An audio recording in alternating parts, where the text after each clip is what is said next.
Kaur, and this is my informative speech. So in many genres of music, a songwriter is paid and credited to produce lyrics for an artist. But in the genre of rap and hip-hop, the rapper is expected to create their own lyrics and perform them. And when they don't, they enlist the help of someone who is anonymous and uncredited to write the lyrics for them, known as a ghostwriter. So while this concept seems pretty simple, due to the nature of rap music, it's actually a very complex and controversial issue. So in order to understand ghostwriting in music genres of rap and hip-hop, we need to learn a little more about it. We need to learn about the taboo associated with it and a recent example to put it into context. So the first step into demystifying ghostwriting in rap and hip-hop is to understand what it is and how it works. So as I said before, ghostwriters, who can be either other artists or writers, are people who substantially contribute to the lyrics of a song of rap. And surprisingly enough, a ghostwriter can be acknowledged in the credits of the song.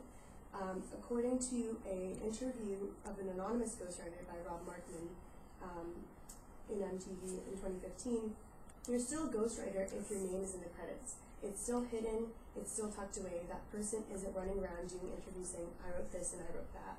So basically, a ghostwriter is someone who can be in the credits of a song but isn't publicly announcing that they were writing it. So let's take an example.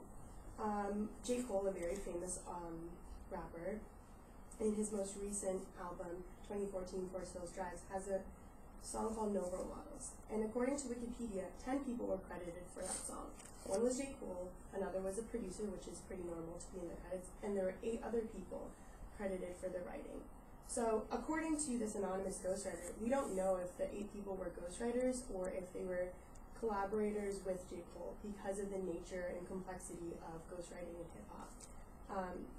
And so a way ghostwriters do their job is by either coming into the studio with the rapper and laying out the lyrics, or they use a reference track, which is a guideline to how the lyrics are supposed to be performed and what the lyrics exactly are. And so just like anything else in ghostwriting, reference tracks are supposed to be a secret and they're not supposed to be leaked.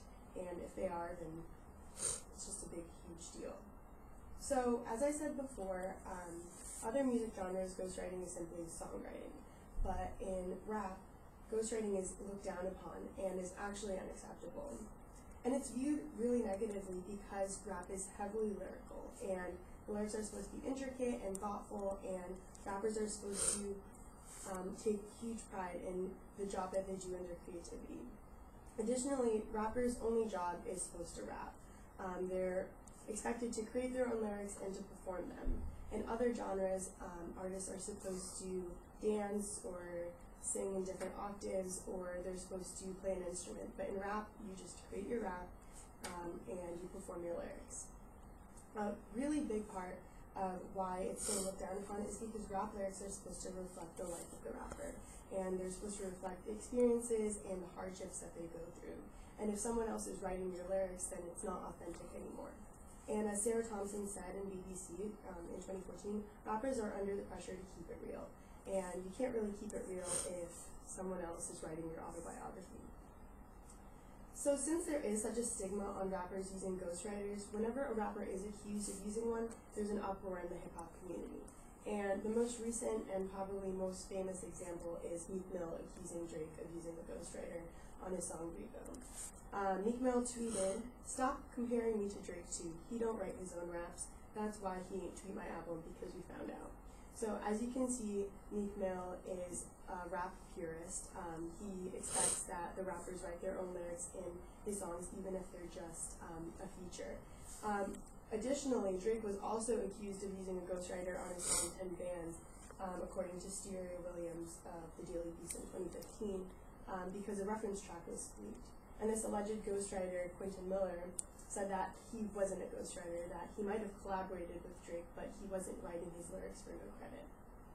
So in order to regain his authenticity, which is extremely important for a rapper, Drake released 2 diss tracks, and to regain his credibility as a rapper, he says that he didn't use a ghostwriter, which is extremely important in the rap community.